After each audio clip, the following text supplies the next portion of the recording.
इस महाआयोजन को सफल बनाने के लिए दिन रात कार्य कर रहे हैं। पृथ्वी पे इतने व्यक्तियों का इतने कम दिनों में आवागमन शायद ही कहीं होता है और इस वर्ष ये अनुमान है कि लगभग 40 से 50 करोड़ लोग 45 दिनों की जो मेला अवधि है उस दौरान प्रयागराज तथा अन्य धार्मिक स्थलों का भ्रमण करेंगे। 6 महत्वपूर्ण तिथियां महाकुंभ से संबंधित हैं। इनमें से 3 शाही स्नान के दिन हैं। पहली तिथि पौष पूर्णिमा की है जो कि 13 जनवरी को होगी। दूसरी मकर संक्रांति जो कि एक शाही स्नान होगा वो 14 जनवरी को होगा। उसके बाद से मौनी अमावस्या का शाही स्नान 29 जनवरी को होगा तथा अंतिम शाही स्नान वसंत पंचमी 3 फरवरी को संपन्न होगा और उसके बाद से माघी पूर्णिमा 12 फरवरी तथा महाशिवरात्रि 26 फरवरी के बाद से महाकुंभ का समापन होगा। क्षेत्रफल के दृष्टिकोण से तथा अदर इंफ्रास्ट्रक्चर के दृष्टिकोण से इस बार ज़्यादा तैयारियां की गई हैं, ये देखते हुए कि पिछले कुंभ से इस बार कुछ नई चीज़ें भी ऐड हुई हैं उत्तर प्रदेश में, जिसमें काशी विश्वनाथ का कॉरिडोर, अयोध्या जी में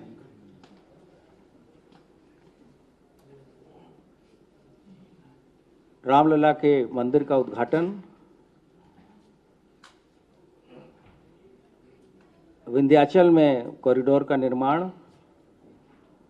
चित्रकूट में बेहतर व्यवस्थाएं तथा कुंभ मेला क्षेत्र में भी बहुत सारे ऐसे कॉरिडोर का उद्घाटन 13 दिसंबर को माननीय प्रधानमंत्री जी के द्वारा स्वयं माननीय मुख्यमंत्री जी तथा अन्य लोगों के प्रेजेंस में किया गया था। कुल मिला के ऐसी व्यवस्थाएं इसलिए कराई गई हैं ताकि आने वाले लोगों को किसी तरह की असुविधा न हो और संगम पे स्नान के अतिरिक्त अन्य दर्शन लाभ भी लोगों को मिल सके। इसके लिए जो सुरक्षा की व्यवस्थाएं कराई गई हैं वो इस बार मैन पावर के साथ साथ जो तकनीक के बेहतर उपयोग से सुविधाएं देने का है, जिसमें सीसीटीवी कैमरा है, हमारे ड्रोन का सिस्टम है, टीथर ड्रोन है, एंट्री ड्रोन सिस्टम भी लगाया गया है जिससे कि कोई ड्रोन से किसी तरह की कोई घटना कारित न किया जा सके। इसके अतिरिक्त किसी तरह की डिज़ास्टर, चाहे वो मैन मेड हो चाहे वो नेचुरल हो, इससे बचने के लिए भी काफ़ी संख्या में नई उपकरण इत्यादि का क्रय किया गया है। लगभग 200 करोड़ के इक्विपमेंट सिर्फ डिज़ास्टर, फायर तथा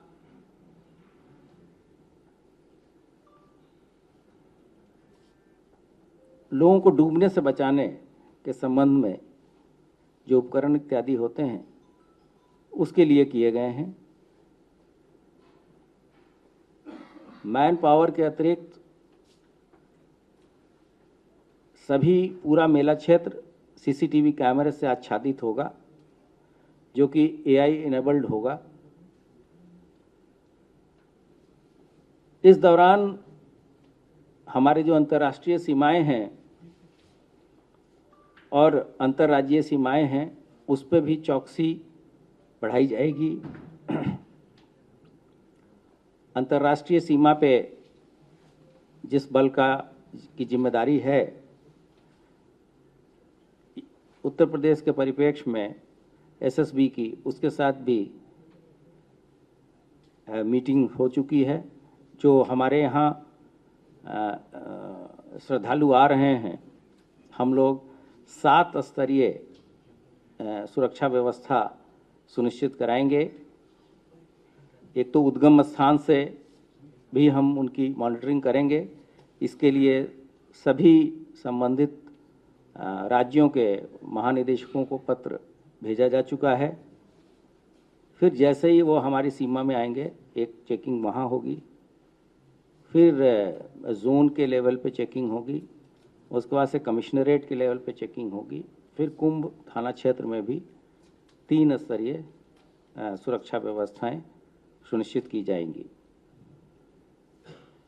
कुंभ मेले के दौरान जो पुलिस बल वहाँ नियुक्त किया जा रहा है, उसके प्रशिक्षण तथा उसके व्यवहार इत्यादि के लिए एक विशेष ट्रेनिंग लगातार हम आयोजित कर रहे हैं। इस दौरान सोशल मीडिया प्लेटफॉर्म्स पे भी हमने अपनी प्रेजेंस बढ़ाई है तथा ऐसे मैलिशियस कंटेंट्स, ऐसी चीज़ें, भ्रामक कोई भी प्रचार प्रसार पे हम कड़ी नज़र रख रहे हैं। इसके लिए हम लोगों ने अभी हाल ही में एक नया कुंभ से रिलेटेड डिजिटल वॉरियर का कंसेप्ट भी शुरू किया है, जिसमें हम कॉलेज, स्कूल्स के नए बच्चों को भी इन्वॉल्व कर रहे हैं तथा उनकी जो